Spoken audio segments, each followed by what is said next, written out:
Episode 4। मैंने अपने उपन्यास के अंदर पुनर्जन्म लिया है। 3। हाँ, एक लंबी सांस छोड़ते हुए मैं स्तब्ध भाव से अपने सामने प्रस्तुत दृश्य को देखने लगा। मैंने कुछ असामान्य की अपेक्षा की थी, लेकिन ये अभिभूत, उस समय जो अनुभूति मैं महसूस कर रहा था उसे वर्णित करने के लिए एकदम उपयुक्त शब्द होगा। मेरे सामने एक बहुत बड़ा पेड़ खड़ा था। इसकी बड़ी जड़ें कठोर चट्टान में गहराई तक घुसी हुई थीं, मानो यह मिट्टी से बना हो, और इसकी हरी भरी पत्तियां देखकर लगता था कि शायद यहां वाकई सूरज की रोशनी नहीं आती। पेड़ के ठीक ऊपर एक हल्का लाल रंग का फल था जो बेहद रसीला लग रहा था। यह आड़ू जैसा दिख रहा था, लेकिन आम आड़ू के विपरीत इसमें एक पीली चमक थी जो ये स्पष्ट कर रही थी कि यह सुपरमार्केट से मिलने वाला आम आड़ू नहीं था। गहरी सांस लेते हुए मैंने उस फल की ओर देखा जिसमें सीमा का बीज था, और मेरी तीव्र इच्छा थी, यही है, एक बार जब मेरे हाथ फल लग जाएगा तो मेरा भविष्य पूरी तरह बदल जाएगा। मैं सोच रहा था कि मेरी आंखें पेड़ के ऊपर लगे उस हल्के लाल फल से खुद को अलग नहीं कर पा रही थीं। मैं अब कोई निकम्मा लेखक नहीं रहूंगा जो अपने घर में आराम करता रहता है और अपने पाठकों पर गुस्सा करता रहता है। नहीं, दूसरों की कहानियां लिखने के बजाय मैं अपनी कहानियां लिखूंगा। और अपने ऊपर पड़े फल पर नजर डालते हुए मैं अपना हाथ ऊपर उठाता हूं और धीरे से उसे मुट्ठी में बंद कर लेता हूं। ये सब उस पल से शुरू होता है। फल प्राप्त करना वास्तव में उतना कठिन नहीं था। सबसे पहले यह नायक द्वारा एक आकस्मिक खोज माना जाता था जब वह अपने ऐच्छिक के दौरान क्लेटन रिज की खोज कर रहा था। इसके अलावा, अगर मुझे गलत याद नहीं है, तो मुझे नहीं लगता कि नायक ने फल पर अपना हाथ भी रखा था, क्योंकि जब तक वो आया तब तक उसे केवल सीमा का बीज ही मिला था। मुझे ये कहते हुए अपराध बोध हो रहा है, लेकिन जब मैं उपन्यास का ये भाग लिख रहा था तो मैं इसमें मुकदमा जोड़ना पूरी तरह भूल गया। आप जानते हैं, यह एक ऐसी बाधा है जिसे नायक को अपनी शक्ति बढ़ाने के लिए पार करना आवश्यक था। यदि यह एक सामान्य उपन्यास होता तो इसमें फल की रक्षा करने वाला एक संरक्षक होना चाहिए था, या कम से कम किसी प्रकार का रक्षात्मक तंत्र होना चाहिए था, जिससे नायक के लिए फल पर आसानी से दावा करना कठिन हो जाता। लेकिन मैं खुद को ऐसा लिखने के लिए तैयार नहीं कर सका, क्योंकि इसे एक निश्चित अर्थ में नायक के लिए एक छोटा सा उन्नयन माना जाता। मुख्य उद्देश्य नायक की सीमा को हटाकर उसके प्रशिक्षण को गति देना था, इसलिए मैंने वास्तव में कोई परीक्षण नहीं जोड़ा। इस आलसी मैंने ऐसा इसलिए किया ताकि मैं उपन्यास को जल्दी खत्म कर सकूं, क्योंकि उस समय मैं पहले से ही उपन्यास से ऊब चुका था। लेकिन अब जब मैंने फल अपने हाथों में पकड़ लिया है तो मुझे एहसास हुआ कि मैं कितना आत्मसंतुष्ट और मूर्ख था। मेरा मतलब है, ये पूरी तरह से धोखा देने वाली चीज थी। कोई आश्चर्य नहीं कि पाठक मुझ पर नाराज होने लगे। मैं नायक को पूरी तरह से जरूरत से ज्यादा गियर दे रहा था। इसके अलावा सीमा का बीज अनिवार्य रूप से स्टारडम के लिए एक गारंटीकृत टिकट था, क्योंकि यह एक इंसान की अपनी क्षमताओं पर लगाम लगाने वाले संयम को खत्म कर देता है। दरअसल यह जरूरी नहीं कि सच हो। यद्यपि सीमा का बीज एक धोखा देने वाली वस्तु माना जा सकता है, लेकिन ये जरूरी नहीं कि वह अत्यधिक शक्तिशाली हो। यद्यपि इससे व्यक्ति की सीमाएं खत्म हो गईं, लेकिन इसका मतलब यह नहीं कि इससे उसकी प्रतिभा में सुधार हुआ। वास्तविकता में एक व्यक्ति की प्रतिभा एक समान रहती है, और इस तथ्य के अलावा कि उसकी कोई सीमा नहीं होगी और उनकी प्रशिक्षण गति बढ़ जाएगी, सीमा का बीज वास्तविक प्रतिभा के संबंध में मदद नहीं करता है। उदाहरण के लिए, अगर कोई व्यक्ति जिसके पास लड़ने के मामले में कोई प्रतिभा नहीं है अचानक सीमा का बीज ले लेता है, तो वह अचानक युद्ध के देवता में नहीं बदल जाएगा। नहीं, अगर ऐसी कोई चीज वास्तव में मौजूद होती तो मैं उपन्यास को छोड़ सकता था और अपने दिन का काम खत्म कर सकता था। मेरा मतलब है, कौन ऐसा उपन्यास पढ़ना चाहेगा जिसमें नायक किसी भी बाधा को पार नहीं करता और आसानी से शीर्ष तक पहुंच जाता है? सौभाग्यवश मैं इतना मूर्ख नहीं था कि ऐसी वस्तु बनाऊं।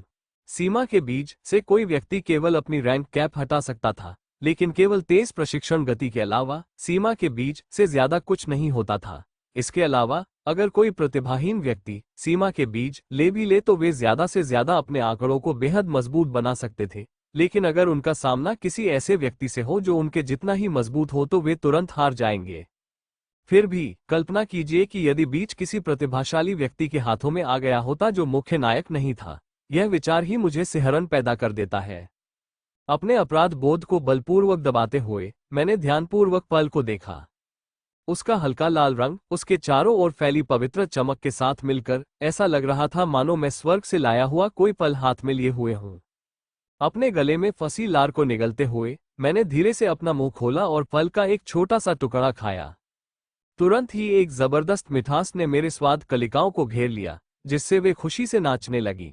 फल से आने वाला रस मेरे मुंह के अंदर बह निकला, और फल से आने वाले रसीले स्वाद ने मुझे कुछ पल के लिए अपने आसपास की हर चीज को भूलने पर मजबूर कर दिया। फल का पहला निवाला निगलने के कुछ ही समय बाद मुझे अपने शरीर में बदलाव महसूस होने लगा।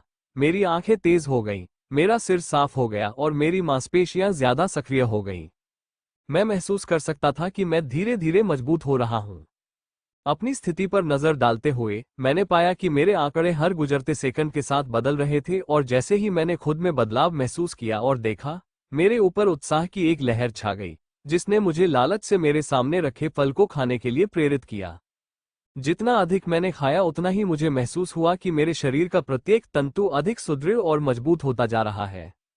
स्थिति नाम, रेंज ओवर रैंक, जी जोड़ ताकत, जी जोड़ चपलता, जी जोड़ सहन शक्ति, जी जोड़ इंटेलिजेंस, जी जोड़ मन क्षमता, जी जोड़ भाग्य, ई आकर्षण, जी पेशा, तलवारबाजी स्तर 1। हाँ, अपने मुंह के आसपास जमे रस को पोंछने के लिए अपनी शर्ट का उपयोग करते हुए मैंने अपनी स्थिति विंडो पर एक अच्छी नजर डाली। जब मैंने अपनी स्थिति विंडो को देखा तो मैं अपने आकर्षण के आंकड़ों को देखे बिना नहीं रह सका। मेरा आकर्षण क्यों नहीं बढ़ रहा था? मुझे पता है कि मैं खास तौर पर सुंदर नहीं था, लेकिन मेरा मतलब है कि किस्मत को छोड़कर सभी आंकड़े 1 या 2 पायदान बढ़ गए थे, जो पहले से ही काफी ऊंचे थे। आप मेरे आकर्षण पर कुछ अंक क्यों नहीं बचा सकते थे? क्या मेरा कुंवारी रहना ही भाग्य में लिखा था? थप्पड़। अपने काले विचारों को बलपूर्वक दूर करने के लिए अपने गालों पर थपकी देते हुए मैंने अपने हाथों को देखा। एक छोटा भूरा बीज मेरे हाथों के बीच में आ गया। क्या ये सीमा का बीज है? अब जब मैंने इस पर बारीकी से ध्यान दिया तो मैं वास्तव में इस बीज और किसी अन्य बीज के बीच अंतर निर्धारित नहीं कर सका, जो सुपरमार्केट से खरीदे गए हो सकते थे। यह न तो बहुत बड़ा था और न ही बहुत छोटा, लगभग एक सिक्के के आकार का था, और यदि यह तथ्य न होता कि यह पवित्र फल से आया है, तो मैं किसी भी तरह से यह नहीं बता पाता कि यह सीमा का बीज था। मेरा मतलब है कि यह इतना सामान्य लग रहा था कि अगर कोई मुझसे कहे कि यह एक धोखेबाज वस्तु है, तो मुझे आश्चर्य नहीं होगा यदि वह मुझ पर हंसेगा। लेकिन चूंकि मैं लेखक हूं, इसलिए मैं जानता हूं कि यह सामान्य सा दिखने वाला बीज ही वास्तव में मेरे भविष्य की कुंजी है। मैंने पहले भी इसका जिक्र किया था, लेकिन नायक ने कभी फल नहीं खाया। क्यों? क्योंकि उसे पहले से ही ऐसा करने का मौका ही नहीं मिला था। मूल कथानक में नायक और उसके सहपाठी क्लेटन रिज में एक वैकल्पिक पाठ्यक्रम के लिए जाते हैं। भ्रमण के दौरान इस जगह को सबसे पहले नायक नहीं बल्कि नायक का प्रतिद्वंद्वी ही खोजता है। जैसे ही प्रतिद्वंद्वी को वह पेड़ मिला जिसमें फल था, उसने तुरंत फल खा लिया और सामान्य दिखने वाले बीज को फेंक दिया, जिसे बाद में नायक ने पाया और किस्मत से उसने इसके असर को पहचान लिया और उसे खा लिया। हाँ, मुझे पता है, मैं इस समय अपने बारे में पूरी तरह से सोच रहा था। जितना ज्यादा समय मैं इस दुनिया में बिताता हूं, उतना ही ज्यादा मुझे एहसास होता है कि मेरा लेखन कितना निराशाजनक था। अब जब मैं इस बारे में सोचता हूं, तो पाता हूं कि चूंकि मैंने फल खाया था, इसलिए मैंने प्रतिद्वंद्वी को खुद को उन्नत करने से रोक दिया। यह अच्छा नहीं था। प्रतिद्वंद्वी कथानक के लिए महत्वपूर्ण था। वो उन कारणों में से एक था जिसके कारण नायक इतना मजबूत बनने में कामयाब रहा। मैं अप्रत्यक्ष रूप से उसके विकास को प्रभावित कर रहा हूं, अप्रत्यक्ष रूप से नायक के विकास को भी प्रभावित कर रहा हूं। मुझे लगता है मैं बाद में उनसे माफी मांग लूंगा। चूंकि मैंने पहले ही काम कर लिया है, इसलिए मैं समय को पीछे नहीं मोड़ सकता और जो मैंने किया उसे वापस नहीं ला सकता। अब इसके बारे में चिंता करने के बजाय मैं बस वही करूंगा जिसमें मैं सबसे अच्छा हूं, और वो है समस्याओं को बाद के लिए छोड़ना। मेरा मतलब है कि मैं बाद में उनका एक एहसानमंद हो जाऊंगा।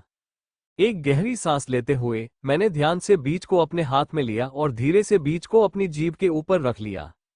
गल्प। बीज निगलकर मैं जमीन पर बैठ गया और सीमा के बीज के सक्रिय होने का इंतजार करने लगा। फिर 1 मिनट बीत गया, 2 मिनट बीत गए, 5 मिनट बीत गए, 10 मिनट बीत गए, फिर भी कुछ नहीं हुआ। जब मैं ये सोचने ही वाला था कि कुछ गड़बड़ है, तभी ऊर्जा का एक अतिप्रवाह मेरे शरीर पर टूट पड़ा। ऐसा महसूस हुआ जैसे कोई बांध टूट गया हो और मेरी नसें और शरीर बांध से बाहर निकलते पानी के शोर को झेलने को मजबूर हो गए। मैं जो महसूस कर रहा था उसे बताने के लिए दर्दनाक शब्द सबसे सही होगा, क्योंकि मुझे अपने शरीर पर एक अवर्णनीय दर्द महसूस हुआ। दर्द इतना तीव्र था कि मेरे मुंह से न तो शब्द निकले और न ही चीख। ऐसा लगा जैसे मेरी सारी हड्डियां और नसें एक साथ टूट गई हों। बेहोश होने से पहले मैंने जो आखिरी चीज देखी वो थी गुफा के अंदर का विशालकाय पेड़ जो धीरे धीरे सूख रहा था। हाँ, मैं सचमुच लापरवाह हूँ। मुझे नहीं पता कि मेरे बेहोश होने के बाद कितना समय बीत चुका है, लेकिन इस समय ये बात कोई मायने नहीं रखती। मेरे पूरे शरीर में दर्द हो रहा था जिससे मेरे लिए खड़ा होना मुश्किल हो रहा था। खुद को संभालते हुए मैंने धीरे से अपने बैग की सामने की जेब से एक छोटी आयताकार टैबलेट निकाली। स्क्रीन पर टैप करने पर मेरी 3D होलोग्राफिक छवि सामने आ गई। मैं अभी भी होलोग्राफिक चीजों का आदी नहीं था, इसलिए जब भी होलोग्राफिक डेटा मेरे सामने आता है तो मैं हर बार चौंक जाता हूं। दाईं ओर स्वाइप करके मैंने टैबलेट अनलॉक किया और तारीख देखी। समय 6:47। दिनांक 7 सितंबर 2055। मेल 5, कॉल 0, संदेश 0, ब्राउज़र। टैबलेट बंद करके मैंने राहत की सांस ली। मुझे बेहोश हुए सिर्फ 3 घंटे ही हुए थे। सौभाग्य से मैं कई दिनों तक बेहोश नहीं हुआ। यदि दुर्भाग्यपूर्ण अवसर पर मैं अकादमी के खुलने से पहले जाग नहीं पाता तो मैं बड़ी मुसीबत में पड़ जाता। आमतौर पर मुझे क्लास छोड़ने की परवाह नहीं होती क्योंकि मैं हाई स्कूल में जो कुछ भी झेल चुका हूं उसे दोहराना नहीं चाहता, लेकिन जब से मैंने लॉग डिजाइन किया है मुझे पहले से ही पता है कि प्रशिक्षक कितने सख्त थे। खास तौर पर उन लोगों के लिए जो मेरे जैसे उच्च रैंक वाले नहीं थे। वे हमारे साथ सिर्फ ऐसे व्यवहार करते थे जैसे कि हम ऐसे लोग हों जो बाद में फ्रंटलाइन पर मर जाएंगे। इसलिए अगर आप कुछ प्रोफेसरों के बुरे पक्ष में पड़ जाते हैं तो बेहतर होगा कि आप अपना सामान समेट लें, क्योंकि आप शायद वहां से कभी स्नातक नहीं हो पाएंगे। यह आखिरी चीज थी जो मैं चाहता था, क्योंकि लॉ में मुझे बहुत सी चीजें पूरी करनी थी। उसके बाद ही मैं सुरक्षित रूप से मानव क्षेत्र से बाहर जा सकता था। सबसे पहले मुझे लॉ के अंदर होने वाली कुछ घटनाओं में भाग लेना था। लेकिन क्या भागीदारी से कथानक पर कोई असर नहीं पड़ेगा? बेशक पड़ेगा, लेकिन क्योंकि मुझे नहीं पता कि मेरे पुनर्जन्म का कहानी के कथानक पर कोई असर पड़ा है या नहीं, इसलिए मुझे खुद ही खुद को जांचना होगा और देखना होगा कि क्या कहानी अभी भी वैसी ही है जैसी मैंने लिखी थी। अब तक तो सब कुछ एक जैसा ही लग रहा था, लेकिन अगर संयोग से मेरे पुनर्जन्म ने कहानी पर तितली जैसा प्रभाव डाला तो यह विनाशकारी परिणाम पैदा कर सकता है। इसलिए इस बात को ध्यान में रखते हुए मैंने इस मामले में कदम उठाने और मदद करने का फैसला किया कि अगर कुछ कथानक से अलग हो जाए। दूसरा, चूंकि लॉक पूरी मानवता में नायकों को विकसित करने वाली सबसे प्रमुख अकादमी थी, इसलिए इसे मिस करना मेरे लिए कुल नुकसान होगा। मेरा मतलब है कि अगर मैं तीसरे प्रलय से बचने के लिए पर्याप्त मजबूत बनना चाहता हूं, तो मुझे निश्चित रूप से मेरे सामने प्रस्तुत अवसर को नहीं छोड़ना चाहिए। उनकी अत्याधुनिक सुविधाओं के साथ मुझे अपने दम पर आराम से रहने के लिए पर्याप्त मजबूत बनने में कोई समय नहीं लगेगा। लेकिन ऐसा करने से पहले मुझे तलवार कला में महारत हासिल करनी होगी, ताकि प्रतिभा की कमी के कारण मुझे पहले वर्ष में ही बाहर न कर दिया जाए। किसी भी नियमित अकादमी की तरह अगर आप 1 साल पास नहीं होते हैं तो आपको 1 साल पीछे कर दिया जाता है। इसलिए अगर मैं कई स्टाइल पर अपना हाथ नहीं जमा पाता तो सीमा के बीच की बदौलत मेरी सीमाएं टूट जाने के बाद भी मैं किसी भी तरह से पहले साल में पास होने की गारंटी नहीं रख सकता। ऐसा नहीं है कि मैं तुरंत सुपर मजबूत बन सकता हूं। बिना प्रयास और समय के मैं नायक और उसके साथियों को नहीं पकड़ सकता। अपनी स्थिति की जांच करते समय मैंने पाया कि सीमा का बीज खाने के बाद भी मेरे आंकड़े नहीं बढ़े। खैर, अगर ऐसा हुआ तो मुझे आश्चर्य होगा, क्योंकि सीमा का बीज एक ऐसा आइटम था जो मुख्य रूप से उपयोगकर्ता के स्तर की सीमा को तोड़ने पर केंद्रित था, जबकि फल आंकड़े बढ़ाने पर केंद्रित था। लेकिन तथ्य यह है कि अब मैं इस दुनिया के नियमों से बंधा नहीं हूं। मैं बिना किसी बाधा के चिंता किए जितना चाहूं उतना प्रशिक्षण ले सकता हूं। गुफा से बाहर निकलने में मुझे उम्मीद से ज्यादा समय लगा। जागने के ठीक 2 घंटे बाद मैं सुरक्षित रूप से गुफा से बाहर निकलने में कामयाब रहा। ऐसा इसलिए नहीं था क्योंकि मैं बाहर निकलने का रास्ता नहीं ढूंढ पाया था। नहीं, ये हिस्सा वास्तव में आसान था, लेकिन ये तथ्य था कि मेरा शरीर मेरी बात सुनने से इनकार कर रहा था। मैं किसी तरह अपनी बाहें हिला सकता था, लेकिन ये बहुत कठोर था। 1 घंटे तक मुझे अपनी उंगलियों से लेकर पैरों तक अपनी मांसपेशियों को धीरे धीरे कसना पड़ा। ऐसा इसलिए था क्योंकि मेरी सभी मांसपेशियां मेरी बात सुनने से इनकार कर रही थी। ऐसा लगा जैसे जिस शरीर की मुझे आदत हो गई थी वह फिर से विदेशी हो गया है, लगभग ऐसा जैसे कि मैंने इस शरीर में पुनर्जन्म लिया हो।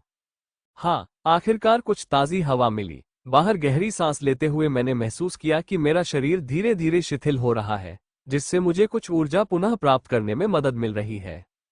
बाहर की हवा गुफा के अंदर की हवा से बहुत भिन्न थी, जो कि अत्यधिक घुटन भरी थी। अपनी बेहतर दृष्टि से पूर्व की ओर देखते हुए मैं क्षितिज पर विशाल मेगासिटी की एक झलक देख सकता था। ऊंची गगनचुंबी इमारतें और बिना रुके चलने वाली हमेशा चलने वाली स्काई ट्रेन शहर को बेहद जीवंत बना रही थी। सुंदर एस्टन शहर को देखते हुए यही एकमात्र शब्द था जो मैं बुदबुदा सका। यह वाकई बहुत दिलचस्प है कि कैसे मानवता की इस स्थिति के बावजूद वे एकजुट हुए और इतना सुंदर शहर बनाया। और अब ये सुंदर शहर जिसे मैं देख रहा था मेरा नया घर था। ठीक है, पूरे जोश के साथ मैं तुरंत पहाड़ों से नीचे की ओर चल पड़ा। अब समय आ गया है कि मैं केकई स्टाइल एकत्रित करूं।